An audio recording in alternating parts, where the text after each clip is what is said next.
Na verdade eu vos digo que aquele que crê em mim tem a vida eterna. João, capítulo 6, versículo 47. A palavra de Deus nos diz que todos são convidados para receberem a vida eterna, e para isso é necessário apenas crer.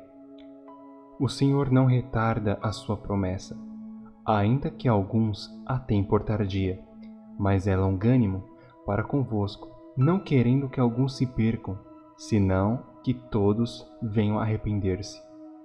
2 Pedro, capítulo 3, versículo 9. Tudo que o Pai me dá virá a mim, e o que vem a mim, de maneira nenhuma o lançarei fora. João, capítulo 6, versículo 37. Ou seja, de maneira alguma o Senhor Jesus rejeitará alguém. Todos os que se apresentam a Ele são recebidos. Veio para o que era seu, e os seus não o receberam, mas a todos quantos o receberam, deu-lhes o poder de serem feitos filhos de Deus, aos que creem no seu nome. João, capítulo 1, versículo 11 e 12. No livro de Ezequiel, o Senhor expressa qual é a sua vontade para com o povo. Dize-lhes: Vivo eu, diz o Senhor Jeová, que não tenho prazer na morte do ímpio, mas em que o ímpio se converta do seu caminho e viva. Convertei-vos dos vossos maus caminhos. Pois, por que razão morrereis, ó casa de Israel? Ezequiel, capítulo 33, versículo 11. O Senhor não tem prazer na morte do homem. O seu desejo é que todos venham ao arrependimento. Crer no Senhor Jesus é a condição principal para se obter a vida eterna. A palavra de Deus nos diz isso em muitos versículos.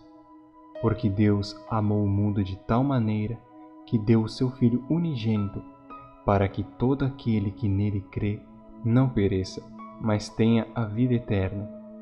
Porque Deus enviou o seu Filho ao mundo, não para que condenasse o mundo, mas para que o mundo fosse salvo por ele.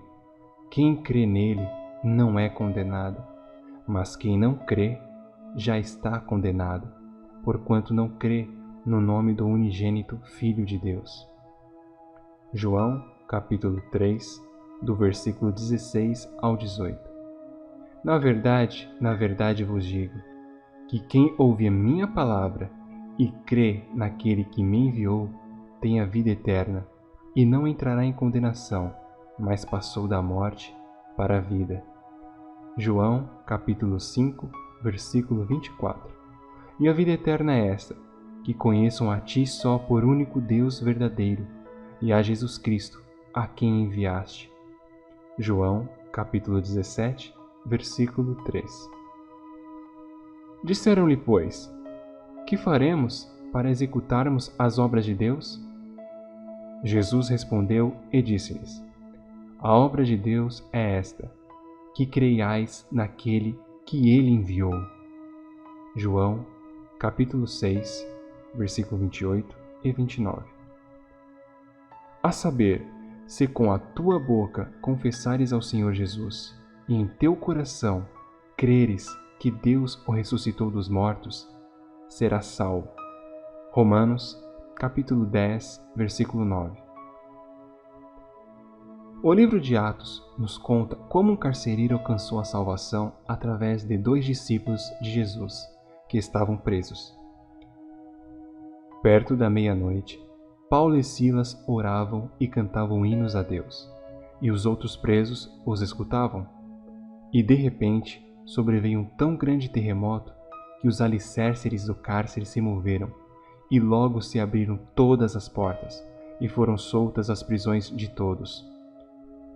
Acordando o carcereiro, e vendo abertas as portas da prisão, tirou a espada e quis matar-se, cuidando que os presos já tinham fugido. Mas Paulo clamou com grande voz, dizendo: Não te faças nenhum mal, que todos aqui estamos. E pedindo luz, saltou dentro, e todo trêmulo se prostrou ante Paulo e Silas, e tirando-os para fora, disse: Senhores, que é necessário que eu faça para me salvar?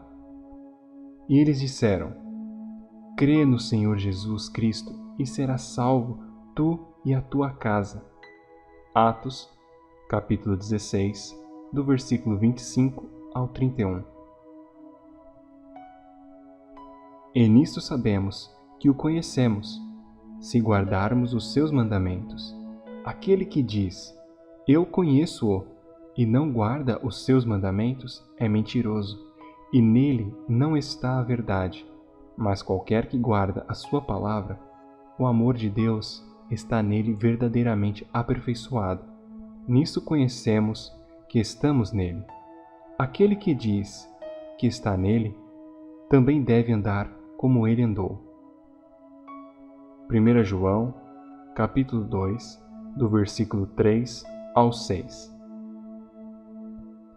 Crer em Jesus não é simplesmente acreditar na sua existência, mas sim crer nas suas palavras, no seu testemunho e guardar os seus mandamentos, ou seja, andar como ele andou. Amém.